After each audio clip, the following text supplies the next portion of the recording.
নমস্কার, তিত্তাস কিচেনে আজকের রান্নায় আপনাদের সাদর আমন্ত্রণ। আজ আপনাদের জন্য নিয়ে এসেছি খুব কম উপকরণে তৈরি করা পটলের এক অনবদ্য রেসিপি।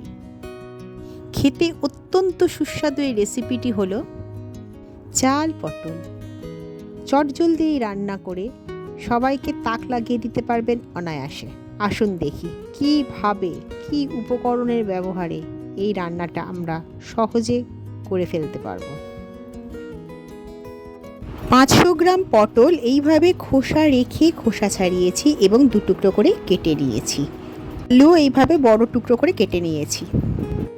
50 গ্রামের মতন গোবিন্দভোগ চাল আগে থেকে ধুয়ে হাওয়ায় শুকিয়ে রেখেছি।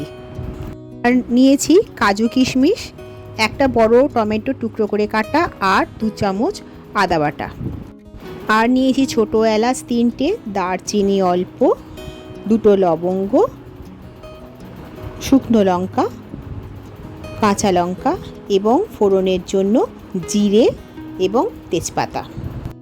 এবার একটা মশলা তৈরি করতে হবে। আদা বাটায় দেব 8 চামচ হলুদ গুঁড়ো, 1.5 চামচ জিরে গুঁড়ো, 8 চামচ ধনে গুঁড়ো, 1 চামচ কাশ্মীরি লঙ্কা গুঁড়ো, 8 চামচ লঙ্কা গুঁড়ো এবং নুন স্বাদ মতো। জল দিয়ে গুলে এই মশলার একটা পেস্ট তৈরি করে রাখবো।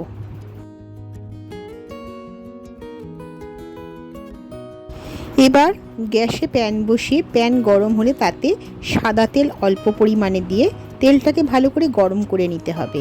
এরপর তাতে প্রথমে কাজু এবং কিশমিশগুলো দিয়ে 8 মিনিট নাড়াচাড়া করে কম আঁচে চালটা দিয়ে দিতে হবে। এবার চালটাকে আমরা 2 থেকে 2.5 মিনিট মাঝারি আঁচে নেড়ে চেড়ে নেব। সুন্দর গন্ধ বেরোলে চালটা নামিয়ে নেব এবং গ্যাসে একটা কড়াই বসিয়ে দেব। কড়াইতে আবার সাদা তেল দিয়ে তেল গরম হলে একে একে পটলগুলো ভাজতে দিয়ে দেব। পটলগুলো তেলে দেওয়ার পরে 1 মিনিট নেড়ে চেড়ে নিয়ে তাতে অল্প পরিমাণে নুন এবং হলুদ দিয়ে আবারও 1 থেকে 1.5 মিনিট নেড়ে চেড়ে পটলের গায়ে নুন ও হলুদটা ভালো করে মাখিয়ে নিতে হবে এবং তারপরে মাঝারি আঁচে ঢাকা দিয়ে রাখতে হবে 2 মিনিট। 2 মিনিট পর ঢাকা খুলে পটলটা আরেকটু নাড়াচাড়া করে আবার ঢাকা দিয়ে রাখতে হবে মিনিট 2। এইভাবে পটলের 2 পাশ ভালো করে ভাজা হয়ে যাবে।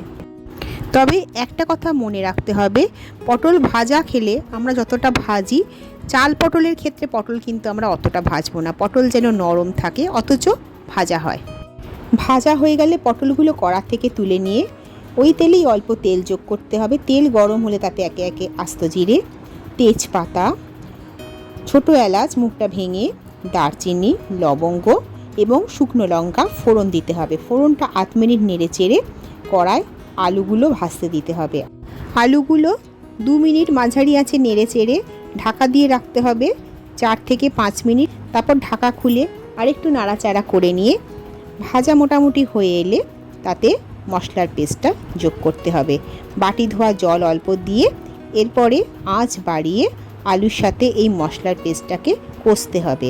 প্রায় 2-3 মিনিট কষার পরে যখন একটু তেল ছেড়ে আসবে তখন টমেটো কুচিগুলো দিয়ে দিতে হবে। আবার মিনিট 2 ভালো করে কষাতে হবে। কষাতে কষাতে যখন পুরোপুরি তেল ছেড়ে আসবে তখন অল্প লঙ্কা দিতে হবে। লঙ্কাটা আপনারা যেভাবে ঝাল খেতে চান সেভাবেই দেবেন, বেশি বা কম। এরপরে তেল সম্পূর্ণ ছেড়ে এলে জল দিতে হবে। জলের পরিমাণ আমরা একটু বেশি দেবো, প্রায় 2 কাপ। জল ফুটে উঠলে তাতে ভাজা চালটা এবং কাজু কিশমিশটা দিয়ে দিতে হবে। চাল দেওয়ার পরে নেড়ে চেড়ে মাঝারি আঁচে মিনিট 5 ঢাকা দিয়ে রাখতে হবে। তারপর ঢাকা খুলে এতে ভাজা পটলগুলো যোগ করে দিতে হবে। ভাজা পটল দেওয়ার পরে ভালো করে সবটা আবার একসাথে মাখিয়ে ঢাকা দিয়ে রাখতে হবে আরও 5 মিনিট। এখনও আঁচ কমিয়েই রাখবেন, দরকার হলে অল্প জল দিতে পারেন।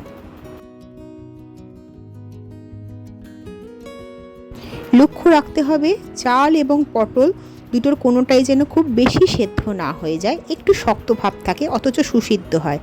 এরপর দিতে হবে চিনি, প্রায় 4 চামচ চিনি দিলাম, 1 চামচ গরম মশলার গুঁড়ো এবং 1 চামচ ঘি দিয়ে ভালো করে নেড়ে চেড়ে আরও মিনিট 2 ফুটতে দিতে হবে। এরপর গ্যাস বন্ধ করে দিন। আমাদের চাল পটল পরিবেশনের জন্য একেবারে তৈরি। অনন্য স্বাদের এই রান্নাটি খেয়ে এবং খাইয়ে নিদারুণ তৃপ্তি পাবেন বলাই বাহুল্য। অবশ্যই বাড়িতে একবার এটি বানাবেন। কেমন হলো আমায় কমেন্টে জানাবেন। আমার রান্নাটা পছন্দ হলে একটা লাইক দেবেন।